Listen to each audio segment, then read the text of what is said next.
ఈశ్వర ప్రసాద్ గారు వచ్చేసారు. అయ్యారు ఏమి ఎప్పుడు వచ్చారండి? ఇవాడే. అయ్యగారు మీరు వచ్చేటప్పుడు ఏదో ప్రమాదం జరిగిందని విన్నాం. నేను ప్రాణాలతో ఉండకూడదని ఎవరు అనుకుంటారు?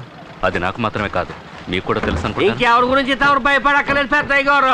మేమంతా ఉన్నాం. అంతకు మించి ఏదైనా జరిగితే నా శిష్యుడు వాయుపుత్రుడు ఉన్నాడు, మన కుర్రోడే.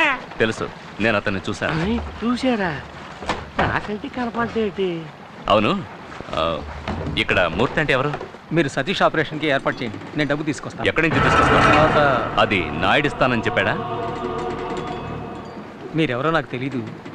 నేను ఈశ్వర్ ప్రసాద్ని. గిరంటే నువ్వేనా? అవునండి. వీడిని నువ్వే ఇక్కడికి తీసుకొచ్చావా? కాదండి, వాడు మెయిన్, నేను సైడ్ డిష్ని. ఇలా చూడు, నీకు నాకు ఎలాంటి పగ లేదు. తిరువురు వాళ్ళు నన్ను చంపితే ఆ నేరం నీ మీద వేసుకోవడానికి వచ్చావని నాకు తెలుసు. ఎంత? 8 lakhsగా? చాలా తక్కువ కొప్పుకున్నావే. డబ్బు కోసం నువ్వేమైనా చేసేస్తావా? నేను కూడా నీలాంటి వాడిని సెటప్ చేసి ఆ నాయుడిని చంపేయగలను. కానీ నేను ఇక్కడికి వచ్చింది సమస్యను పెద్ద చేయడానికి కాదు, అన్నిటికీ ఫుల్ స్టాప్ పెట్టడానికి.